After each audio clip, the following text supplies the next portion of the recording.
It's my great pleasure to introduce our very first speaker, Esteban Burchard.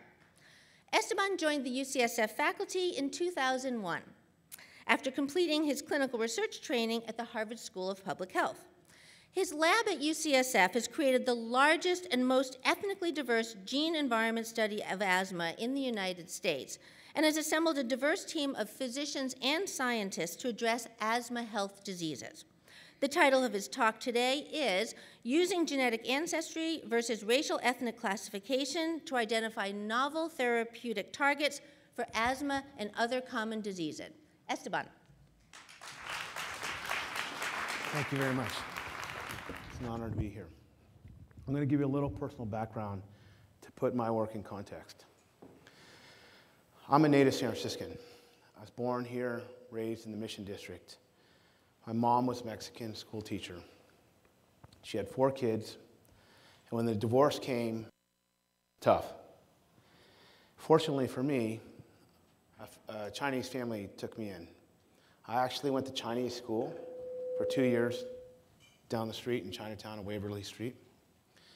Without a father, I needed discipline, so I wrestled in high school, college, and beyond. My coach was an African American on the '84 Olympic team.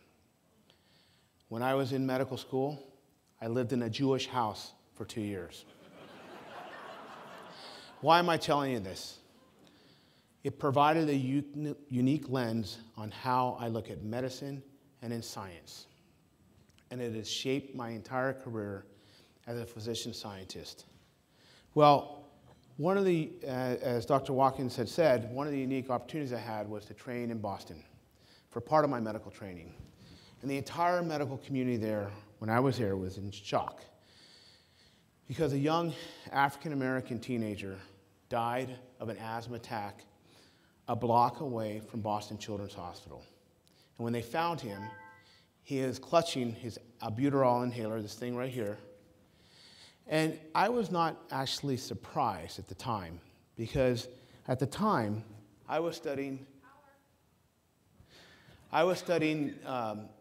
genetic research of asthma. And what this slide shows is asthma mortality by race in the United States. Highest in African Americans, Puerto Ricans, and lowest in Caucasians. At the time, we were on the hunt for genes that might help to explain this observation. We identified a gene associated with asthma severity, and I was shocked to see that it was 40% more common in African Americans. That was the aha moment for my career, because I thought that perhaps this observation could in part be explained by genetic differences. This was the aha moment for my career. It was incredible.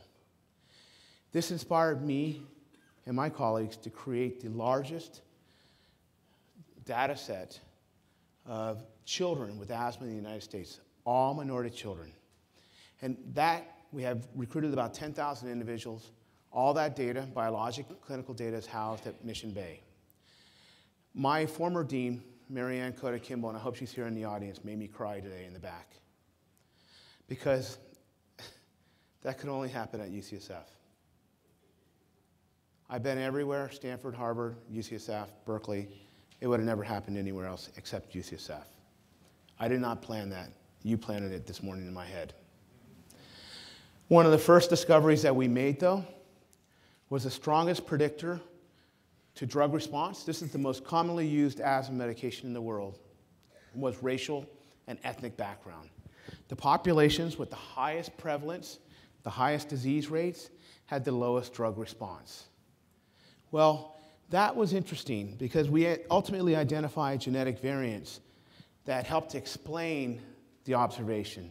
And I'm very proud to say that that data went into NIH clinical trials that are ongoing now, today, to understand racial differences in drug response. But shortly thereafter, we published our results. GlaxoSmithKline published their results of a clinical trial. And let me show you what they did. They hit them, they published them, but they hit them. It's in this package insert. Each of us, when we fill a prescription, we get a package insert. We never read it. It's the first thing we throw away.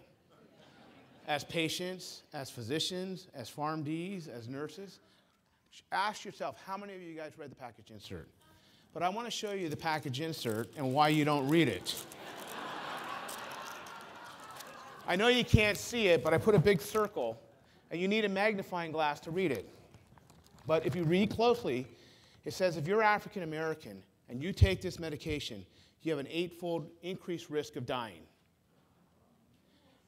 So you have to take an additional medication to counteract the negative effects of a positive medication. So back in 2000, we were treating patients by race. Well, the field has changed incredibly since then. There have been tremendous advances in medicine, particularly in genetics as a result of the Human Genome Project. So fast has the genome moved that we've identified more genes in the last 5 years, disease-related genes, than the entire history of medicine. The problem is, of all contemporary modern genetic studies, 96% have been performed in populations of European descent. And as a scientist, as a physician scientist, and moreover, as a taxpayer that funds the NIH, that pisses me off. Because I believe that part of these observations, these racial disparities, could in part be explained by genetic differences. So let me talk about race. It's a complex topic. It's obviously a hot button issue, but we use it all the time in medicine. Whether you like it or not, when you walk into a clinic, someone looks at you, it's usually a clerk, and they assign a racial category to you. Ultimately, a physician or a nurse will make a clinical decision based upon your race. This got thrown in my face when I was a postdoctoral pulmonary fellow at UCSF. And I was working in a pulmonary function lab, and I had a Caltrans worker come to my clinic because he had an occupational on-the-job injury where he inhaled toxic fumes. He was African American, and I needed to decide, is he black or is he white? And that's actually very important because we have different clinical standards. So let me use an example that we all know. Everybody knows his story. He's half African and half European. But if you were the clinician that day, what would you call him? Is he black or white? I know it sounds like a joke, but if we call him African American, I'd have to compare him to African American clinical standards. If I called him European American, I'd have to compare him to European American standards. Either way, I was going to get the diagnosis wrong because they're different. But the field has advanced so much with genetics, where we can precisely estimate your genetic ancestry. And so what my colleagues and I did is we took that ability, that new technology, and we applied it to a national cohort of African Americans who had their lung functions measured, and we demonstrated and we published that with genetic ancestry, we can improve the diagnosis of lung disease by as much as 15%. That had huge clinical, public health, and economic implications. On a clinical level, we get the diagnosis right 15% more often. On an economic level, like in the case of my Caltrans worker, it could make the difference between whether or not he qualified for workman's comp and whether or not you, as racially mixed folks, qualify for insurance. Well, the field has moved even further now. Awesome. Where we can precisely estimate the ancestry of your gene in your entire genome. We can tell you whether a particular gene comes from Africa, from Asia, from Europe. And if you think some of these racial disparities are being driven by genetic differences, then it makes a difference. Now, most of us are racially mixed, like me. I'm Hispanic. Hispanics come from 3 major groups: African, Native American, and European. So if you were to look at me on an individual level, this is what my chromosomes would look like. This is a cartoon. And I'm sorry if there's anyone who's colorblind, but here you have in red, I have actually big chunks of Native American ancestry. In yellow, I have big chunks of European ancestry. And in green, we have big chunks of African ancestry. So if you're interested in trying to do gene mapping, this is a great population to go for. So let me give you a good example that happened here at UCSF. Awesome. We know that multiple sclerosis is a European disease.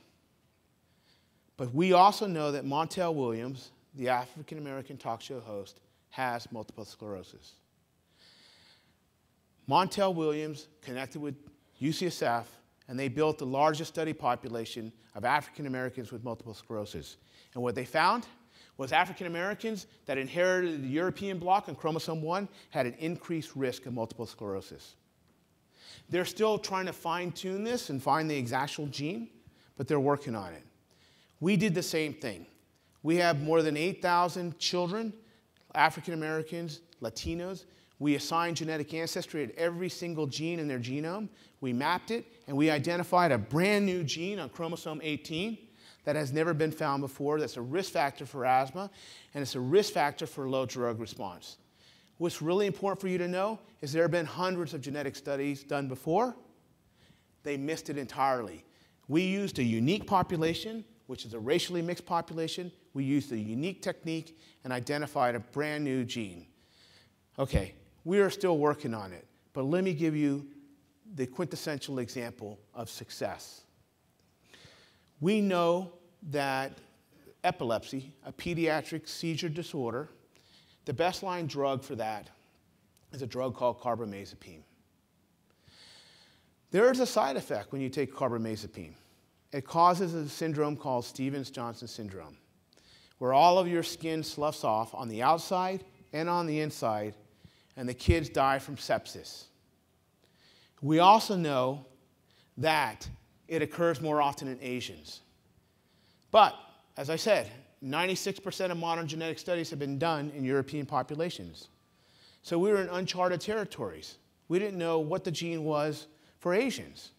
And it wasn't until the studies were done in Taiwan with Asian kids who had epilepsy and who were getting carbamazepine that, boom, they hit a home run. They identified the gene, and the FDA jumped on it.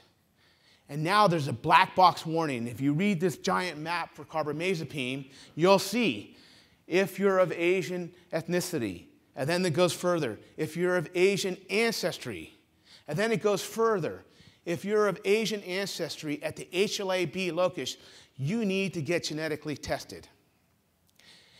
Since then, several countries in Asia and Taiwan have implemented mandatory testing for kids who are being considered for carbamazepine.